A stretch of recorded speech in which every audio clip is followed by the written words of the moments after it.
बिस्मिल्लाहिर्रहमानिर्रहीम अस्सलाम वालेकुम everyone, welcome to my channel eta for you. प्यारे दोस्तों, आज से हम इंग्लिश एमसीक्यूज का एक न्यू सीरीज स्टार्ट करने जा रहे हैं। इस सीरीज में तकरीबन टोटल 100 एमसीक्यूज होंगे। इसके तकरीबन मैं 4 पार्ट्स अपलोड करूंगा। हर एक पार्ट्स में टोटल 25 एमसीक्यूज होंगे।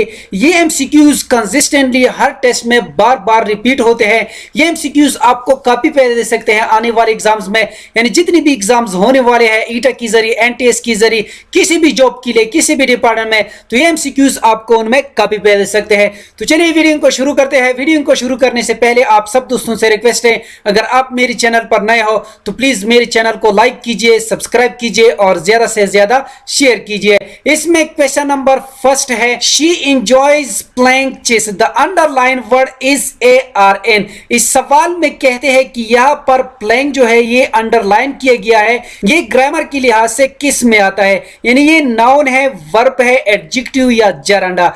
प्यारे दोस्तों, ये बात आप सब दोस्तों ने हमेशा ज़हनशीन रखनी है कि जब भी एक जुमले में 2 वर्ब आ जाए तो उसी जुमले में वर्ब के साथ ING भी मौजूद हो तो फिर ये एक्ट करेगा एज अ नाउन और इसको कहा जाता है जरांड। इसमें दुरुस्त जवाब है ऑप्शन डी। नेक्स्ट क्वेश्चन पे आते हैं। Question number 2, the men are there to help you. The underlined word and the given sentence is ARN. इस सवाल में कहते हैं कि यहाँ पर R जो है इसको अंडरलाइन किया गया है। ये ग्रामर के लिहाज से नीचे दी गई ऑप्शन में किस में आता है, यानी ये जरन है, helping verb, infinitive verb, copular verb. इसमें दुरुस्त जवाब है option B, helping verb. Next question पे आते हैं। Question number 3, if I had money I dash it yesterday. प्यारे दोस्तों, यहाँ पर ये सेंटेंस जो है ये हमारे साथ कंडीशनल सेंटेंस है। यहाँ पर अगर गौर से इस सेंटेंस को देखा जाए तो इसमें फर्स्ट पार्ट में हैड आया है तो दूसरी पार्ट में लाजमी आना चाहिए would plus have plus third form of the verb. यहाँ पर देखा जाए तो यहाँ पर ये तीनों चीज यहाँ पर मौजूद है, तो इस लिहाज से इसमें दुरुस्त जवाब जो है वो है ऑप्शन डी, यानी if I had money I would have purchased it yesterday. Next question पे आते हैं। Question number 4, Nasir is dash of Sharif's family. Nasir is the oldest, Nasir is the older, Nasir is the eldest, Nasir is the elder. तो यहाँ पर आपने ये बात हमेशा ज़हनशीन रखनी है, अगर बात विद इन फैमिली की हो तो फिर हमेशा आएगा एल्डेस्ट या एल्डर, और अगर बात आउटसाइड फैमिली की हो तो फिर ओल्डर या ओल्डेस्ट आएगा यहाँ पर। तो इस लिहाज से यहाँ पर विद इन फैमिली की बात हो रही है तो यहाँ पर इसमें दुरुस्त जवाब जो है वो है eldest. Nasir is the eldest of Sharif's family. इसमें दुरुस्त जवाब है ऑप्शन सी। और इसके साथ आपने ये भी याद रखना है कि एल्डेस्ट सुपरलेटिव डिग्री है, इससे पहले दी का इस्तेमाल होगा और कंपैरेटिव डिग्री से पहले दी का आना जरूरी नहीं है। नेक्स्ट क्वेश्चन पे आते हैं। Question number 5, smoking is injurious to health. इसमें दुरुस्त जवाब है ऑप्शन सी। नेक्स्ट क्वेश्चन पे आते हैं। Question number 6, choose the word opposite in meaning to issue. इस सवाल में कहते हैं कि इशू का नीचे दी गई ऑप्शन में मुतजाद लफ्ज कौन सा है।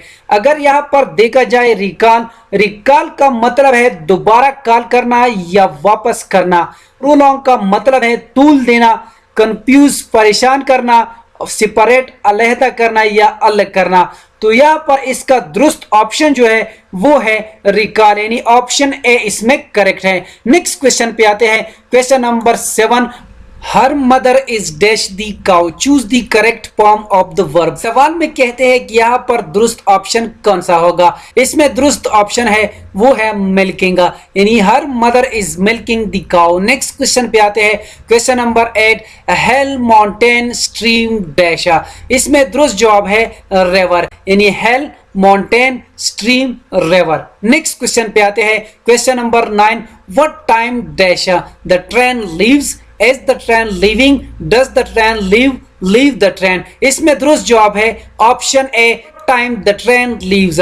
नेक्स्ट क्वेश्चन पे आते हैं। Question number 10, choose the word nearest and meaning to attempt. इस सवाल में कहते हैं कि नीचे दी गई ऑप्शन में अटेम्प्ट का नियरेस्ट मीनिंग वाला वर्ड्स नीचे दी गई ऑप्शन में कौन सा है। अटेम्प्ट का मतलब है कोशिश करना, एक्सप्लेन का मतलब है तशरीह या वजाहत करना, ऑप्शन बी का मतलब है खिदमत करना, ट्राई का मतलब है कोशिश करना, एक्सप्लोर का मतलब है तलाश करना।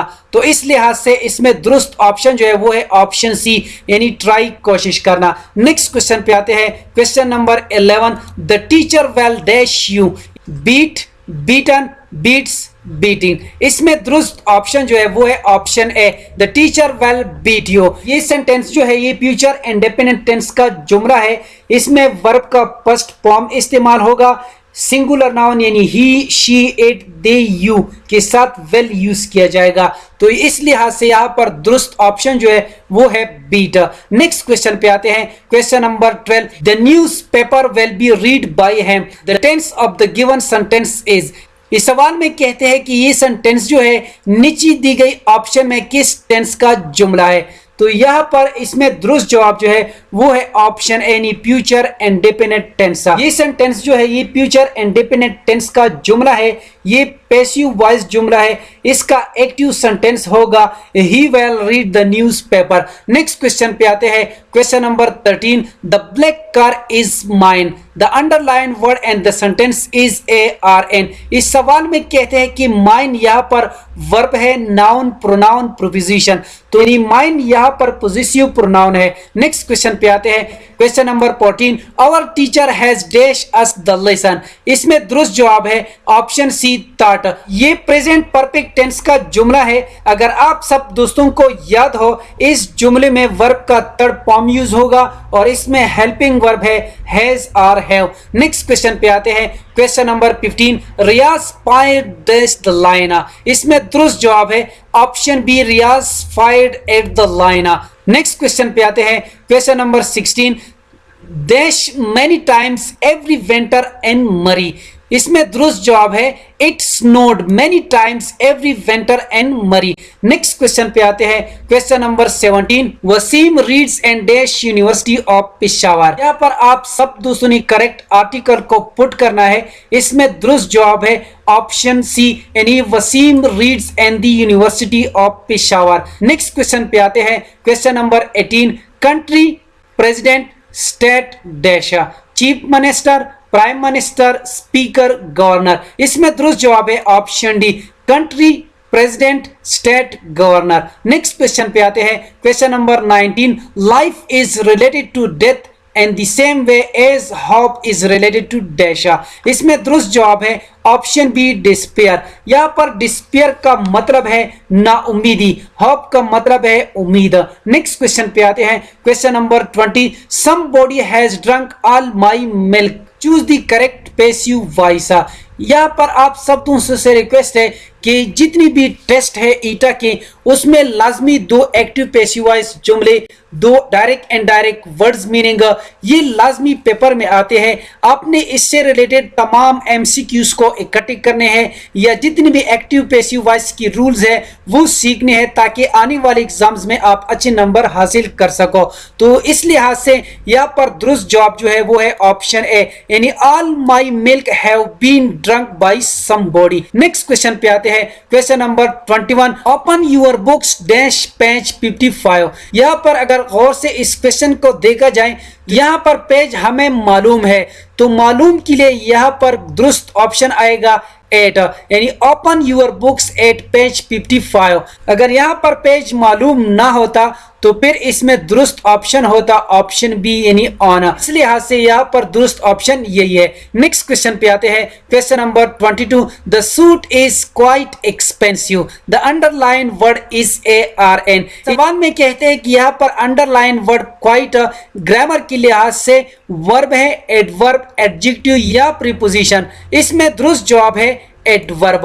यहाँ पर एक्सपेंसिव एडजेक्टिव है और क्वाइट इसको मॉडिफाई करता है, तो इस लिहाज से यहाँ पर ये एडवर्ब है। नेक्स्ट क्वेश्चन पे आते हैं, question number 23, he will dash the examination. इसमें दुरुस्त जवाब है option D, he will take the examination. She gave what dash money she had in her purse to the man. इसमें दुरुस्त जवाब है ऑप्शन बी, यानी she gave what some money she had in her purse to the man. Question number 25, there is no exception dash the rule, there is no exception to the rule. इसमें दुरुस्त जवाब है option सी, उम्मीद करता हूं कि आज की वीडियो आप सब दोस्तों को पसंद आई होगी। जिन दोस्तों को वीडियो पसंद आई हो, समझ गए हो, तो प्लीज चैनल को भी सब्सक्राइब करें, वीडियो को लाइक और शेयर लाजमी किया करें। शुक्रिया। अल्लाह हाफिज।